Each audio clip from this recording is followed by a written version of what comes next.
آج سے صدقہ فطر سے متعلق کچھ باتیں آپ لوگوں کے سامنے کہنی ہے۔ صدقہ فطر کا جو مضمون ہے اس کو سمجھنے سے پہلے ایک چھوٹی سی تمہید سمجھ لیجئے۔ تمہید سمجھنے کے بعد پھر صدقہ فطر کے مسائل سمجھ میں آئیں گے انشاءاللہ۔ ہماری شریعت نے جو عبادتیں ہم پر مقرر کی ہے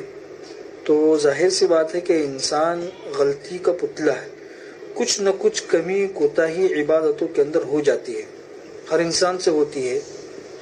لیکن ہماری شریعت اتنی اچھی اور اتنی حسین ہے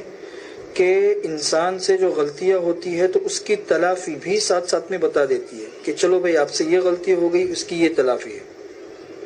اور جیسی غلطی ہوتی ہے اسی کے حساب سے تلافی بتائی جاتی ہے۔ جیسے ایک مثال دوں میں، نماز کی مثال لے لو کہ نماز کے اندر بہت ساری چیزیں ارکان کے قبیل سے ہیں کہ ارکان اگر چھوٹ جائے تو پھر اس کی تلافی یہ ہے کہ اب دوبارہ آپ کو نماز پڑھنی پڑے گی۔ اور نماز کے اندر بعض چیزیں واجبات کے قبیل سے ہوتی ہے کہ اگر واجب چھوٹ جائے تو پھر شریعت نے اس کی تلافی بتا دی ہے کہ آپ کو دوبارہ پوری نماز پڑھنے کی ضرورت نہیں ہے، اخیری قاعدے میں آپ سجدہ سہو کر لو، کوتاہی کی تلافی ہو گئی۔ اور نماز کے اندر بعض چیزوں کا تعلق سنت اور مستحبات سے ہوتا ہے تو اس میں کمی کوتاہی کی وجہ سے نہ نماز لوٹانے کی ضرورت ہے اور نہ سجدہ سہو کرنے کی ضرورت ہے، بلکہ اس کی تلافی یہ مقرر کی گئی کہ نماز کے آخر میں دعائے معصورہ دے دی، اللہم انی ظلمت نفسی ظلما کثیرا، کہ انسان اپنی کوتاہی کا اقرار کرے اور اللہ تبارک و تعالیٰ سے معافی مانگے تو اللہ تبارک و تعالیٰ جو چھوٹی موٹی کوتاہیاں ہوگی اسے ختم کر دیں گے۔ اور پھر اس کے ساتھ ساتھ میں فرائض کے ساتھ ساتھ میں نوافل بھی دیے تاکہ فرائض میں جو چھوٹی موٹی کوتاہیاں ہو گئی ہے وہ نوافل کے ذریعے پوری کر دی جائے۔ یہ ایک مثال دی۔ ایک دوسری مثال لے لو، جیسے حج ہے تو حج کے اندر کچھ چیزیں تو فرائض کے قبیل سے ہے کہ اگر وہ فرض چھوٹ گیا تو اب دوبارہ پورا حج آپ کو کرنا پڑے گا، اس کی کوئی تلافی نہیں، تلافی یہی ہے کہ دوبارہ حج کرو۔ لیکن اسی حج میں بعض چیزیں واجبات کے قبیل سے ہوتی ہے کہ وہ واجب اگر چھوٹ گیا تو پھر اس کی تلافی یہ ہے کہ یا تو دم دے دو یا بدنہ دے دو، یا اسی طریقے سے بعض صورتوں میں صدقہ واجب ہوتا ہے، مختلف، کبھی دم واجب ہوتا ہے، کبھی بدنہ، کبھی صدقہ واجب ہوتا ہے، تو یہ تلافی بتائیے۔ آپ بہت سے مسائل کے اندر دیکھتے ہوں گے تو یہ بات سمجھ میں آئی کہ عبادتوں میں انسان سے کوتاہی ہوتی ہے اور پھر اس کوتاہی کی تلافی کے طور پر شریعت کوئی نہ کوئی حل ہمارے سامنے رکھتی ہے۔ تو اب روزوں کا مسئلہ لے لو، رمضان المبارک کا مہینہ ہے اور رمضان المبارک کے مہینے میں سب سے اہم جو عبادت ادا کی جاتی ہے وہ روزہ ہے۔ تو چونکہ روزہ بھی ایک عبادت ہے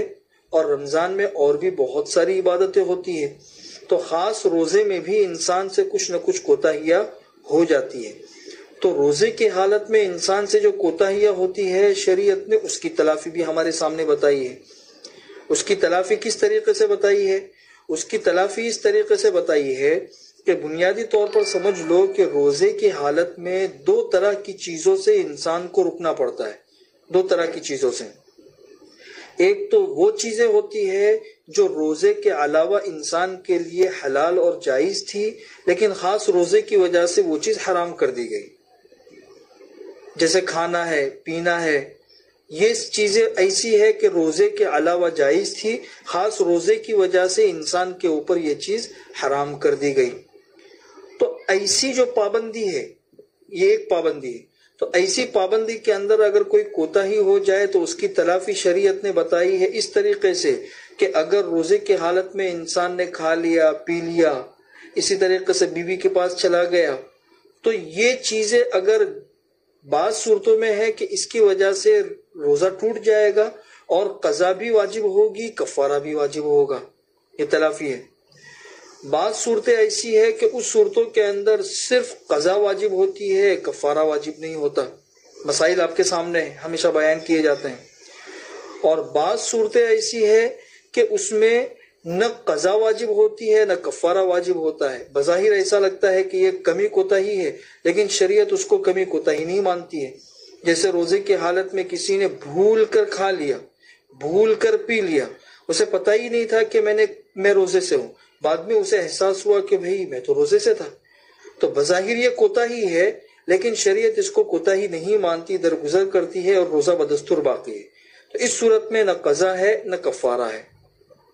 تو یہ تو تلافی بتائی ہے ان صورتوں میں کہ جن چیزوں سے روزے کے علاوہ وہ چیزیں استعمال کرنا جائز تھا اور خاص روزے کی وجہ سے یہ چیز حرام ہو گئی تھی، اس میں اگر کمی کوتاہی ہو گئی تو یہ تلافی ہے ہمارے سامنے کہ بعض صورتوں میں قضا اور کفارہ، بعض صورتوں میں صرف قضا، اور بعض صورتوں کے اندر نہ قضا اور نہ کفارہ۔ لیکن روزے کے اندر ایک دوسری چیز بھی ہے جس سے رکنا ضروری ہوتا ہے انسان کو۔ وہ دوسری چیز کیا ہے؟ جو روزے کے علاوہ بھی حرام اور ناجائز تھی، لیکن روزے کی وجہ سے اس کی حرمت اور بڑھ گئی، روزے کی وجہ سے یہ اور زیادہ حرام ہو گئی۔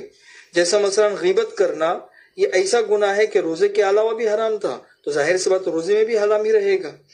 اسی طریقے سے لغو اور لایانی اور بعض چیزیں ایسی ہوتی ہے جو روزے کے علاوہ بھی حرام تھی، گالم گلوچ کرنا، جھوٹ بولنا، کسی کو دھوکہ دینا، اسی طریقے سے بد نظری کرنا، بہت سے گناہ ہیں جو روزے کے علاوہ بھی حرام تھے، لیکن روزے کے اندر اس کی حرمت اور زیادہ بڑھ جاتی ہے۔ ایسی چیزوں میں اگر انسان سے کوتاہی ہو جائے تو پھر اس کی کیا تلافی ہے؟